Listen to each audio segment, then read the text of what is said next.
Welcome to Wicked Majesty.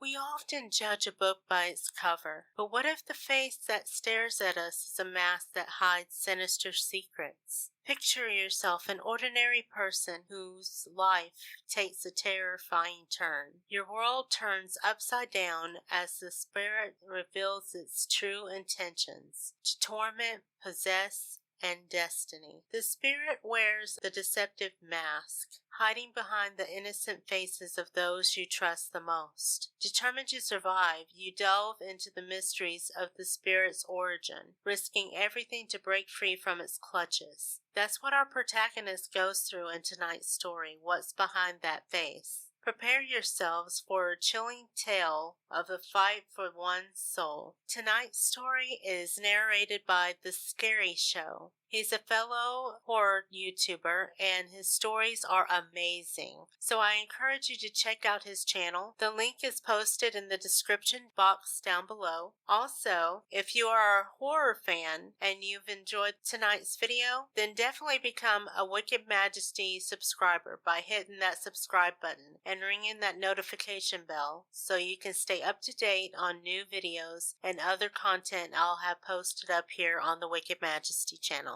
Now, let's see what's behind that face.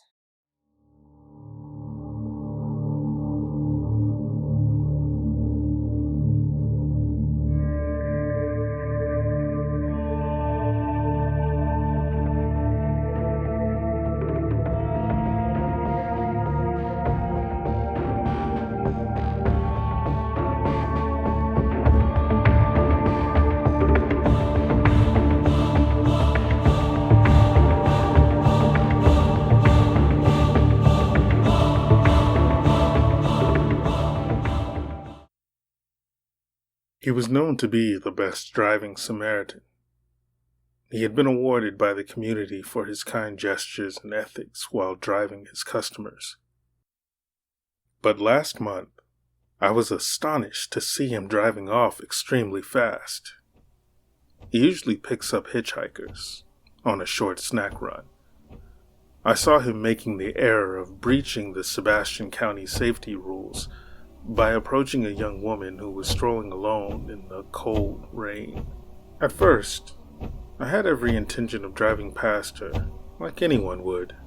She must have spotted him approaching because she swung around, nearly leaped in front of his car, and aggressively waved her arms for him to stop as he approached.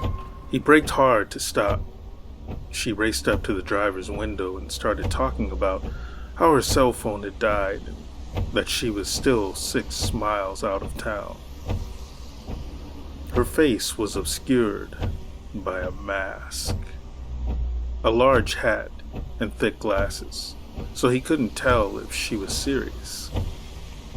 I could sense the desperation in her voice. He didn't feel good letting her walk home late at night without a phone, even though she was asking for assistance. This was on top of the fact that at 1 a.m., she didn't have anywhere else to go. He opened the door and she urged him to go straight. Nearly as soon as she got in.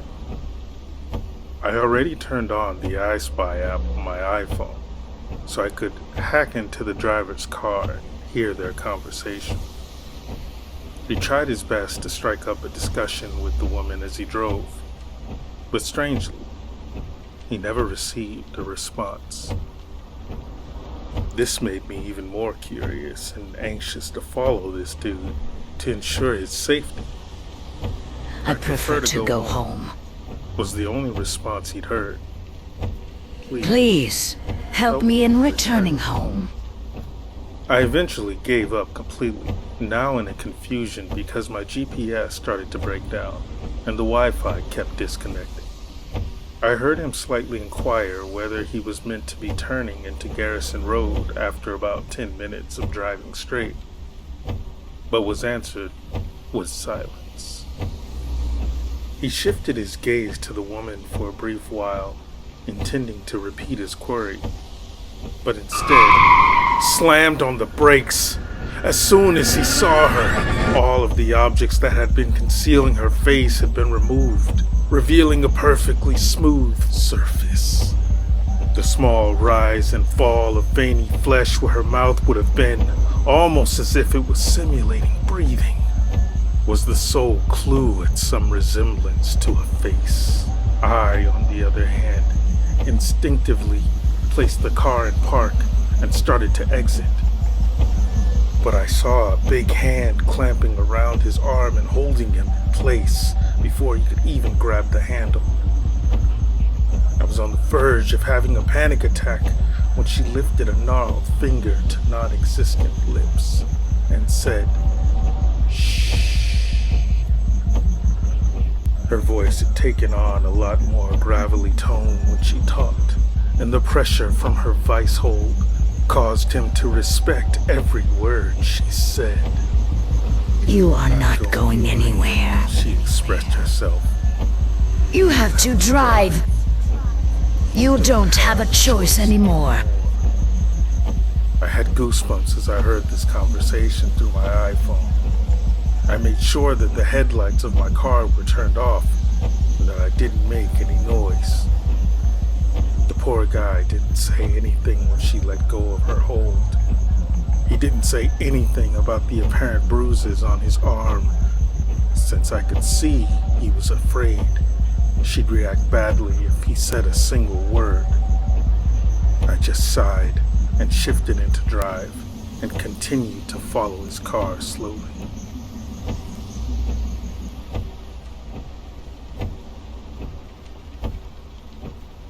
We'd been on the road for at least another half hour. She'd periodically ordered him to turn this way or that way. Even so, after approximately 15 minutes, I realized we were on our way to the country's more rural areas, a location where individuals had gone missing in the past. Her featureless face was fixated on him with every glance in her direction. She seemed to be watching him, unsure of whether or not she could trust him to take her wherever she wanted to go. And as soon as that trust was shattered, for him, it would be over in a flash. She eventually directed him to a solitary, run-down home just off the highway. I could see mountains of debris strewn across the exterior, since the windows were boarded up. She instructed him to get out when we came to a halt in front of it. She slammed her huge fist on the dashboard, splitting the plastic as a result of an unconscious shake of his head. He strolled out into the frigid night without hesitation. She trailed, following him, pointing at a home. They entered the crumbling structure in quiet and were greeted with a moan. He pointed the flashlight on his phone forward and saw what looked to be a homeless guy writhing in anguish on the ground. His eyes were bloodshot and he was frothing at the lips. He exclaimed and stepped back upon some glass, alerting him to our existence. The guy rushed to him and pleaded for protection. He pleaded to get an ambulance, or at the very least, leave a note for his children. He started talking about how he'd made a huge mistake, and that he didn't get the chance to complete what he was saying. At this point, I was more cautious and kept my distance and observed closely, trying to call the headquarters, but unable to because of the signal issues. The woman seized the opportunity. She was on top of the helpless guy in the blink of an eye, her hand twisted like a claw that wrapped over his entire face as he battled against her insane power. 13 grotesquely long fingers kept his head down. He attempted to fight back, but the feeble guy was greeted with a much greater force. I swear I heard a twisted giggle as I watched him cling to life while the beast on him was trying to drink up every last breath. The shouts seemed to last an eternity, but in truth, they were brief. He was gone in a matter of 30 seconds. A brief flash of his phone's light revealed a shattered jaw, twisted nose, and extensive bruises around the neck as she retreated from the body. The woman turned away from him, and for a few minutes, we both froze in that dreadful spot. I attempted to find my voice. All I needed was the resolve to regain my senses. Just think of it as a nightmare and go home. But I was a duty officer, and I had to abide by the rules. I didn't have to, though. She twisted around and exhibited not just a wide smile, but a completely new face. Much like the way she turned to him on the dark, wet road. One that was similar to the man she'd just removed from this world. "Thank you very much," she said in his voice as she said her goodbyes to him. "Never come back here." She merely ventured further inside the crumbling edifice after that. He dashed back to his car and drove all the way home as soon as she was out of sight. But unfortunately, his car burnt.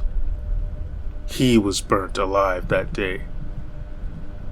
That night, I must have double-checked all the locks, taped the drapes shut, and piled improvised weaponry next to my bed. For the following month, every dream I had was filled with visions of her, as well as numerous more creatures like her. And, despite everything, I still didn't want to tell anybody. I am nothing more than another random man who tells a tall tale in a sea of tall tales. Everyone I mentioned this to rolled their eyes and told me I was being stupid, or that I needed to get drug tested. Now I just prefer to stay out of the spotlight. However, a guy was discovered deceased in his house only last week, smothered with a shattered jaw and nose. Nothing meaningful has come from any of the tips.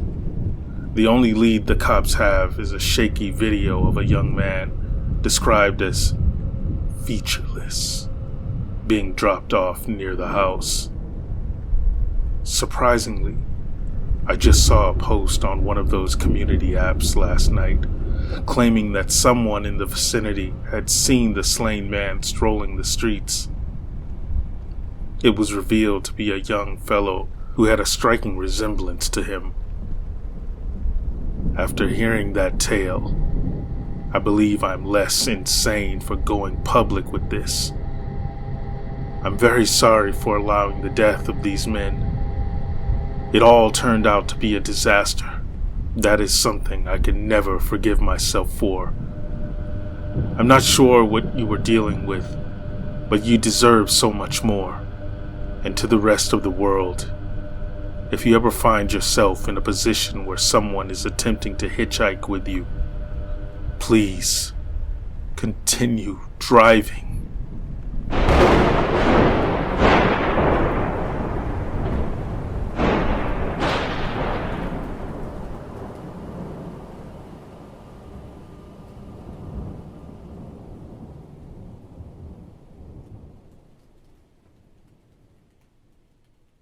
Thank you for watching What's Behind That Face on the Wicked Majesty channel. I hope you enjoyed this story. If you want to see more content like this, don't forget to subscribe and ring that notification bell to be notified when I release new videos. Come back next Friday for another story that is sure to keep you on the edge of your seat. Until next time, sleep tight, don't let the shadows bite.